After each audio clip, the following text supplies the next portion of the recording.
রান্না করার সময় সবসময় মাথা ঠান্ডা করে রান্না করেন, বেশি তাড়াহুড়োর দরকার নেই, তাহলেই কিন্তু ঝামেলা। হ্যালো, আসসালামু আলাইকুম, আমি মিশেলা। এই যে আজকে চলে আসলাম একটা রান্না নিয়ে। তো এখানে বেগুন আর আলু আমি কেটে নিচ্ছি। আসলে আমার কাছে তরকারিটা কাটা যদি খুব সুন্দর না হয়, সাইজ মতো না হয়, তাহলে আমার কাছে একদমই ভালো লাগে না। আলু বেগুন সবগুলো কেটে ধুয়ে এবার কড়াইতে দিলাম এবং কাঁচা পেঁয়াজ মরিচ এগুলো দিলাম এবং রসুন বাটা এবং পেঁয়াজ বাটা। এরপরে দিলাম হলুদের গুঁড়া, লবণ আর জিরের গুঁড়া। আসলে জিরে বাটা ছিল না, এই জন্য জিরের গুঁড়া এবং কাঁচা কয়েকটা জিরা দিলাম। তারপরে তেল দিলাম এবং এগুলো সব কিছু দিয়ে এবং ভালো করে মাখাতে হবে। পেঁয়াজ মরিচটা আগে মাখিয়ে নিলাম এবং তারপরে বেগুনটা মাখিয়ে নিতে হবে। তরকারি যত মাখাবেন তার সেই তরকারির টেস্টটা কিন্তু অনেক বেশি ভালো হবে। আসলে কথায় আছে, তরকারি মাখানোর মধ্যে আদা সিদ্ধ করে নিতে হবে।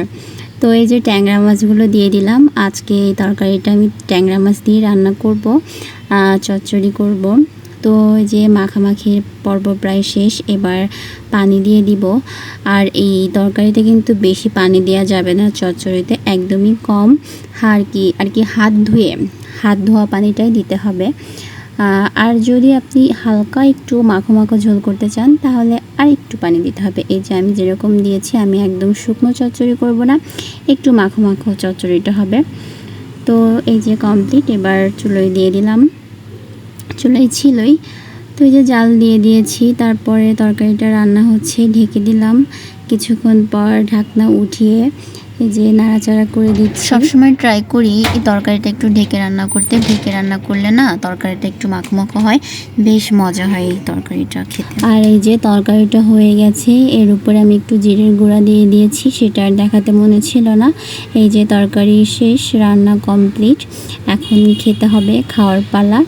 তো যাই হোক, আমার ভিডিওটা যদি ভালো লাগে অবশ্যই লাইক কমেন্ট করবেন। আর পাশে যে মিষ্টি কুমড়া ভাজি করতেছিলাম, মিষ্টি কুমড়াটাও বেশ আমার অনেক পছন্দ।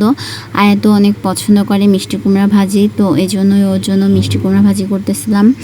তারপরেই রান্না টান্না করে খাওয়া দাওয়া করে এই যে শেষ। এখন এই যে বিকেলের সূর্য ডোবা দেখতেছিলাম।